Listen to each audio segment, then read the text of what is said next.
Tenerife, cea mai mare insulă din arhipelagul Canare, este o destinație vibrantă ce îmbină plajele cu nisip negru, satele pitorești și distracția desăvârșită.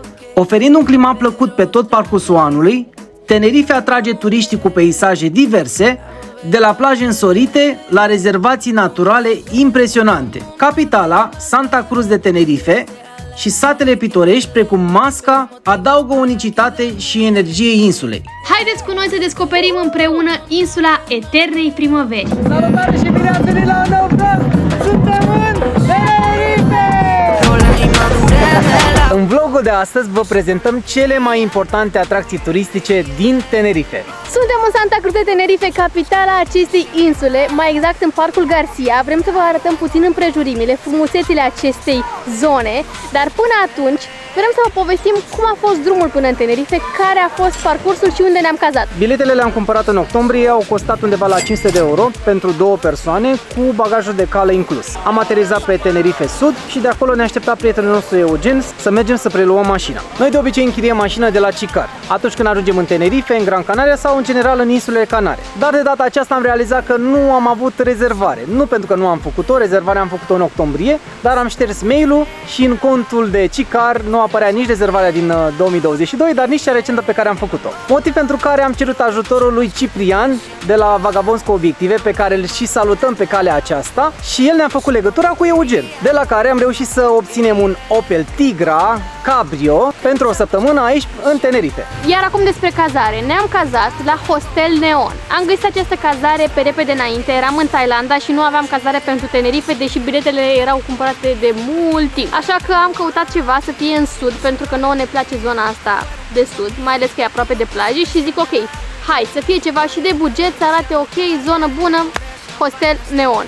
Pentru această cameră am plătit undeva la 1900 de lei pentru 6 nopți. Este o cameră micuță, este curată, zona nu este fabuloasă, dar acesta a fost compromisul pe care l-am făcut noi pentru a cumpăra o cazare rapid. Surpriza noastră a fost că, odată ce l-am cunoscut pe Eugen, de la care am luat mașina, am aflat că el are mai multe proprietăți în Tenerife, cu oferte excepționale și cu prețuri super bune, mai ales pentru cupluri, în combinații, îți poate da și mașina de închiriat. Și zic, Doamne, de ce nu te-am cunoscut mai devreme? Vă lăsăm datele lui și cazările pe care le oferă, pentru că sunt foarte frumoase și chiar vi le recomandăm. Și ne pare rău că nu ne-am dus să stăm acolo, dar cu siguranță data viitoare ne vom caza la Eugen, pentru că e mai fain. Ce să zicem, e mai fain decât unde stăm noi acum. Mai mult decât atât, Eugen ne-a recomandat restaurante locale, mai exact Guacince, iar acestea le regăsiți în vlogul nostru cu mâncare, restaurante din Tenerife, pe care nu trebuie să le ratezi atunci când ajungi aici. Dacă nu aveți permis sau nu puteți să închiriați o mașină, vă recomandăm să apelați la mijloacele de transport în comun. Acesta nu este un impediment, iar infrastructura este foarte bine pusă la punct. Puteți călători cu autobuzul, cu tramvaiul sau poate chiar cu taxiul. Acestea fiind spuse, să revenim la vlogul nostru. Ne învârtim în Santa Cruz de Tenerife de aproximativ 30 de minute să căutăm un loc de parcare și ghiciți ce nu găsim. Știm clar că trebuie să parcăm în zonele destinate, marcate cu alb, cu galben, albastru, nu e ok, amenzi sau chiar îți ridică mașina. Așa că ne învârtim de foarte mult timp să găsim un amărât de loc de parcare și să luăm și noi puțin orașul acesta la pas. Nu știu dacă o să reușim, pentru că e o perioadă foarte încărcată. Acum este carnavalul. Diseară venim la carnaval și stau și mă întreb unde parcăm noi diseară când venim la carnaval mașina, pentru că o să fie bahaos. Quiero que tú sepas que te quise amar. Solo una oportunidad, luego me voy. Sería chimba demostrarte quién yo soy, bebé. Si me quedara esos días que tenía tu compañía, desperté y no era como antes. Que los errores de mi vida nunca fueron culpa mía y el destino. Buenos días. Suntem în inima capitalei. Suntem în Parcul Garcia din Santa Cruz de Tenerife și ne-am oprit să luăm o cafea, 2,20 € pentru a ne bucura așa de plimbarea asta împreună cu o cafeluță. Ne îndreptăm spre Plața Espania, mergem pe la Rambla spre piață, după care ne continuăm aventura noastră prin Tenerife.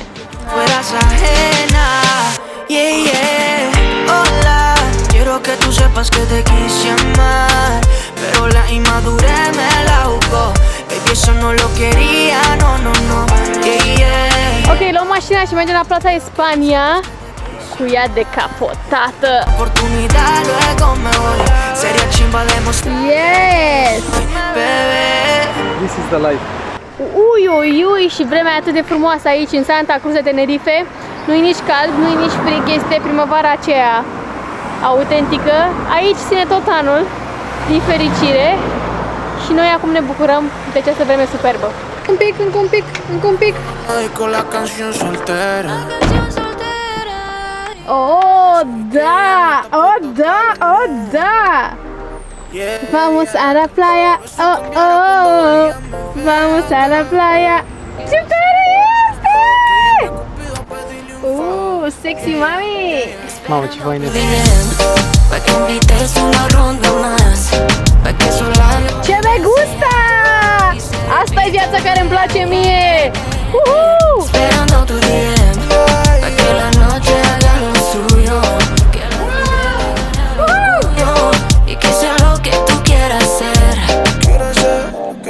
Repetiría una mil veces la noche que te vi. Sabía que era ese hombre. Să vedem piața Spaniei!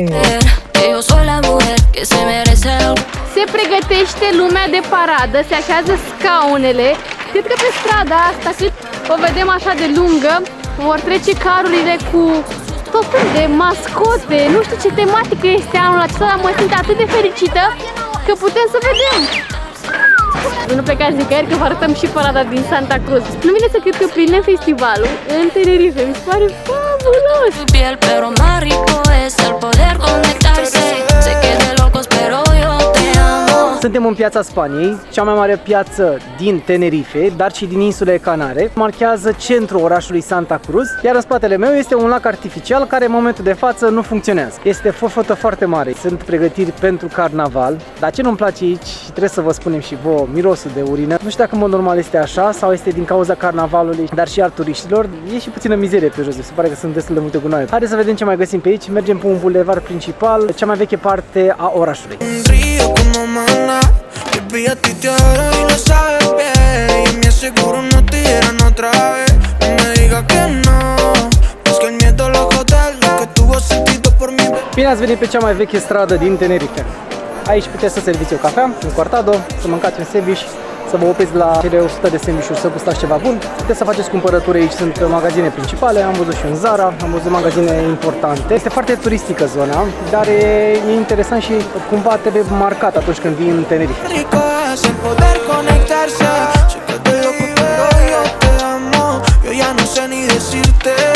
Am luat foc cârnețele astea.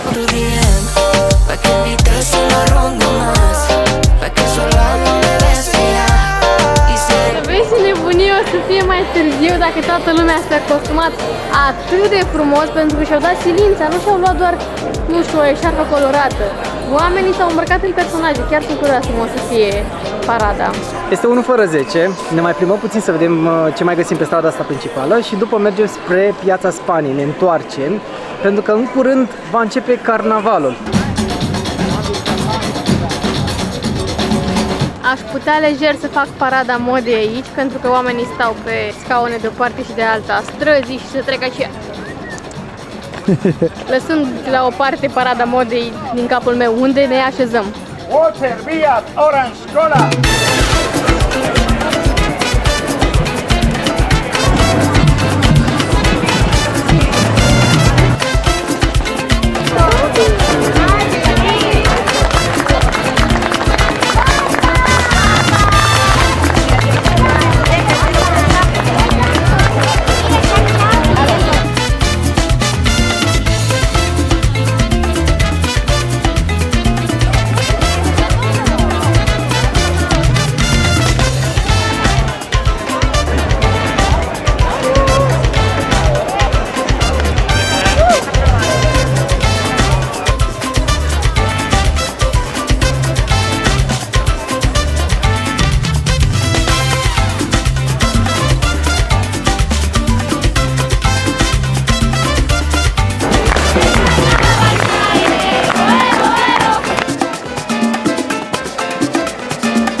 să credeți asta. Toată lumea a scos telefon, efectiv e nebunie.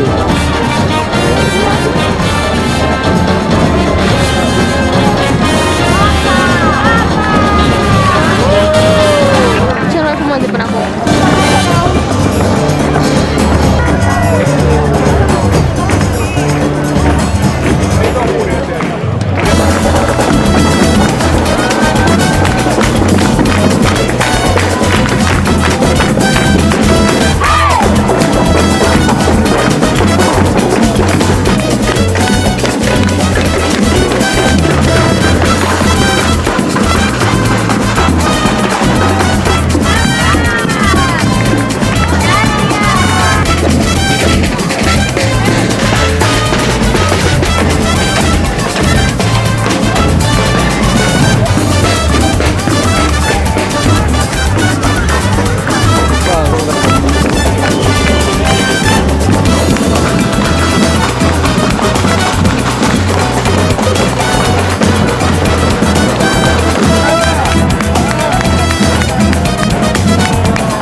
Înapoi în mașină, am plecat de la carnaval pentru că deja nu mai puteam să stăm în picioare.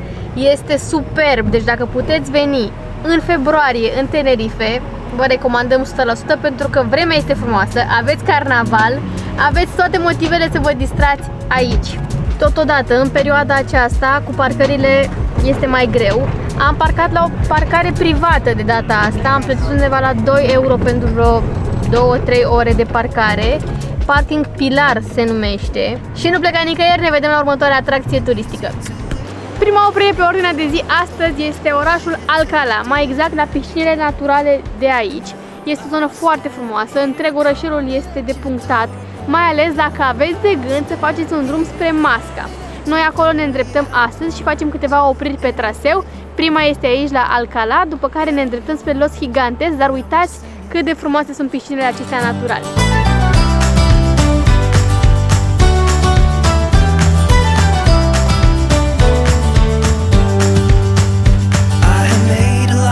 Mistakes, I have been too self-involved, been protective of my feelings, but somehow you made me fall.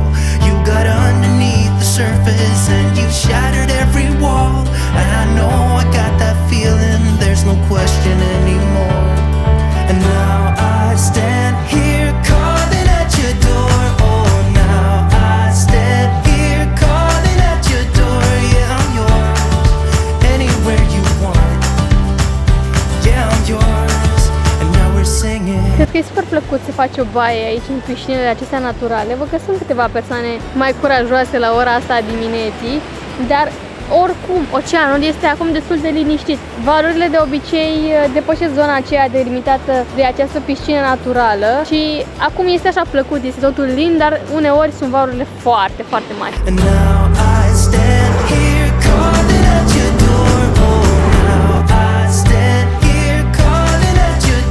Deci tu parchezi în orice loc posibil, tu știi să parchezi. Așa, am uitat să trag până de mână. Am reușit să parcăm la Mirador de Archipenche, aveți grijă că aici sunt foarte puține locuri de parcare, deci cumva vă așteptați unii pe alții până eliberează zona și ne vom bucura de o priveliște de poveste asupra giganților din Tenerife.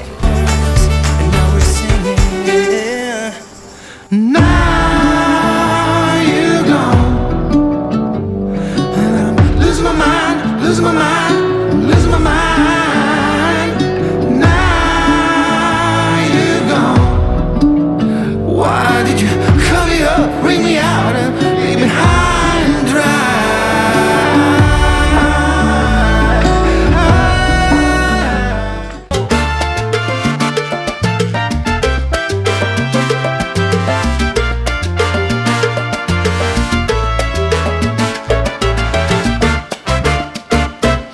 Primele 15 minute sunt gratuite, după aia se ia 6 cenți pe minut, nu?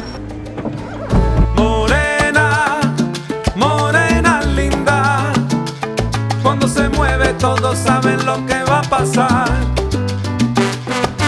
Morena, esa morena linda, se vuelve loca cuando alguien la invita a bailar. Ei bine, Los Gigantes este o atracție turistică importantă din Tenerife. Multă lume vine aici și nu degeaba. Ai tot ce trebuie. Este superb, priveliștea incredibilă. Ai restaurante, baruri, ai plaja aceasta aproape. Chiar merită să dați o șansă acestui loc și mai ales dacă faceți un traseu cum am făcut și noi astăzi, din sud spre Masca, să faceți câteva opriri pe coastă, mi se pare o idee foarte bună. Vă recomandăm să vă luați și costumele de baie la voi, să faceți și plajă. Iar noi mergem mai departe spre Masca! Esa morena baila hasta no aguante más, baila hasta mañana. Mueve la cintura morenita de mi vida, que me muero yo por ti. Esa morena baila hasta no aguante más, baila hasta mañana. Oamenii se opresc aici să facă poze undeva pe o stâncă sus și blochează toată circulația. Efectiv nu mai ai pe unde merge. Dacă vezi că nu e loc, de ce mai parchezi? Hai repede, acum e șansa noastră, e șansa noastră. Bine! Ei, ce ne facem acum? Mi-e frică rău. Marius, ești cel mai bun șofer. Gata, hai că trece. Mulțumim! Deci nu vă imaginați cât de aproape a trecut autobuzul ăsta de noi. Doamne, deci mie îmi stă inima pe drumul ăsta. Am uitat cât de palpitant este. Deci, repet, Masca este o atracție principală pentru că e un sat frumos, dar drumul spre Masca este o atracție în sine. N-ai cum să vii aici și să-l ratezi, este superb și trebuie să fii relativ experimentat în ale condusului pentru că te pune la încercare. Sunt bicicliști, autobuze, autocare, dubițe. E greu, dar e foarte frumos. Și am parcat mașina, nu am găsit locuri de parcare disponibile și a trebuit să o lăsăm cumva pe marginea drumului, astfel încât să nu impactăm traficul. Mergem cam 13 minute pe jos spre Masca. Prima oprire pentru noi, El Guanche, merge să mâncăm. Vedeți asta în vlogul dedicat celui de mâncare. Pe restaurante din Tenerife. Foarte ușor să te plimbi pe aici, e plăcut.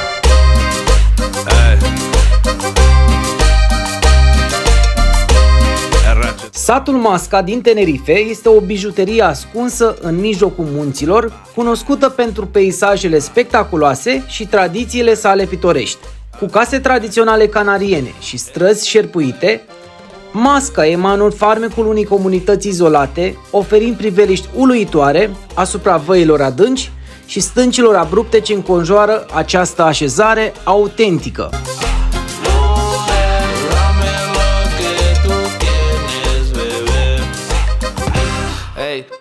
Mami, dame un poco, yo me pongo loco, estamos pegaditos en la cama como moco, baby, yo te rayo como si fueras un coco, ella dice sí, yo le digo no, mami, yo quiero tu calor. Am plecat de la Masca, am stat aici aproximativ 2 ore cu tot cu masa noastră și acum mergem la un oraș foarte frumos unde se regăsesc piscine naturale. Din momentul ăsta facem undeva la 44 de minute. Haideți cu noi!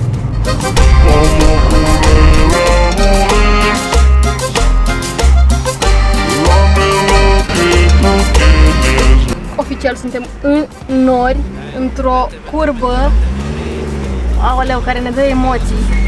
Să nu se mai vede nimic. Wow!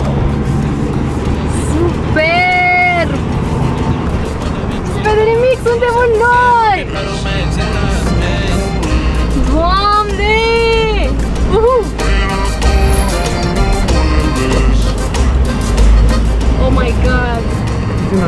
my god!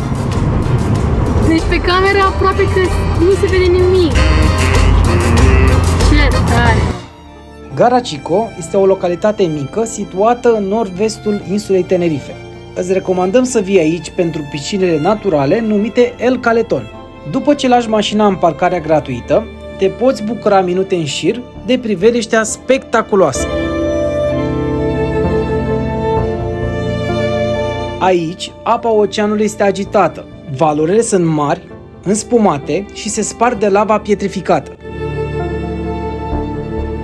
Piscinele s-au format din lava solidificată după mare erupție, iar aceste bazine au devenit populare în rândul celor dornici să se scalde în Atlantic. Aleile dintre piscine sunt amenajate și prezintă scări care facilitează accesul spre aceste bazine. Să mergem la următoarea atracție turistică.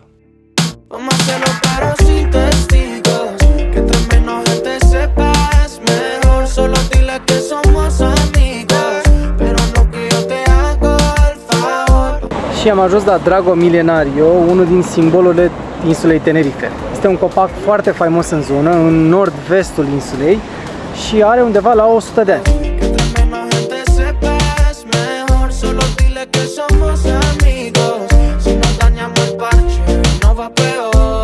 Cam atât de la această atracție turistică, mergem la următorul punct de interes.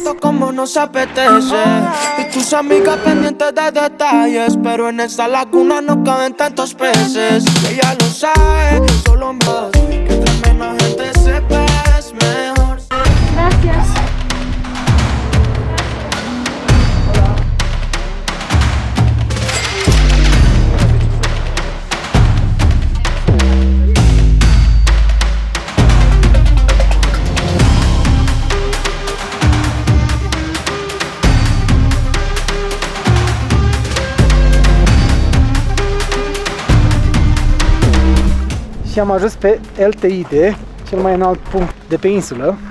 Și foarte frig aici, din păcate. Mai ales că am uitat și hanora cu mașină și abia am prins trecerea cu telecabina. De la 4 am ajuns la 4 fără un sfert și ne-am schimbat aici sus.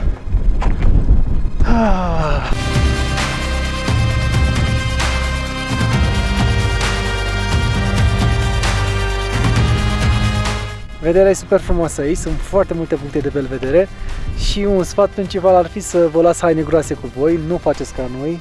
Am avut câteva haine de schimb, dar pentru că am întârziat, n-am apucat să luăm hanoracul din mașină și e cam frig puțin.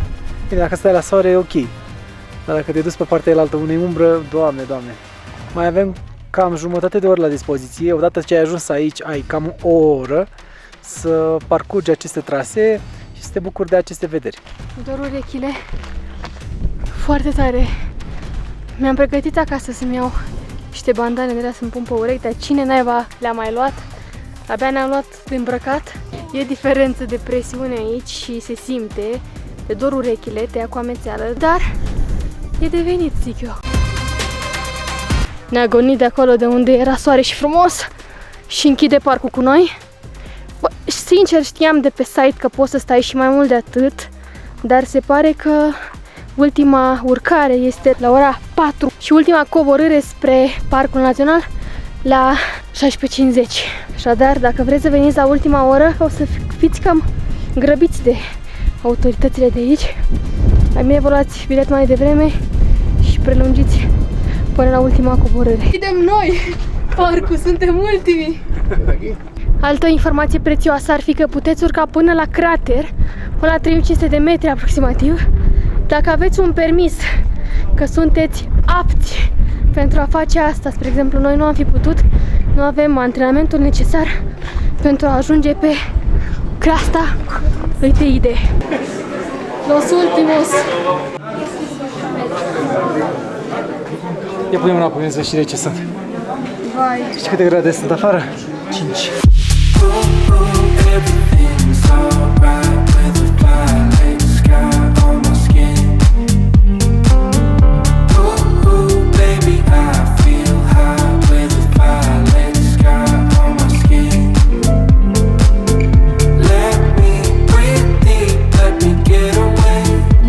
Superb, superb!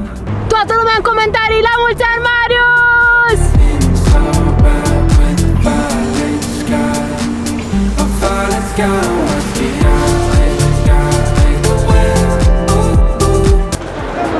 Lista noastră se apropie de final, dar nu înainte de a preciza încă două atracții turistice pe care trebuie să le faceți neapărat dacă ajungeți pentru prima oară în Tenerife.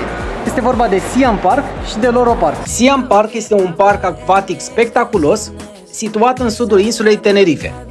Recunoscut pentru atracțiile sale impresionante, precum Wave Palace, cu cele mai mari valuri artificiale din lume, și Tower of Power, un tobogan care traversează un acvariu cu rechini, inspirat de arhitectura thailandeză, parcul oferă o experiență de relaxare și de distracție într-un decor exotic, fiind considerat unul dintre cele mai spectaculoase parcuri acvatice din lume.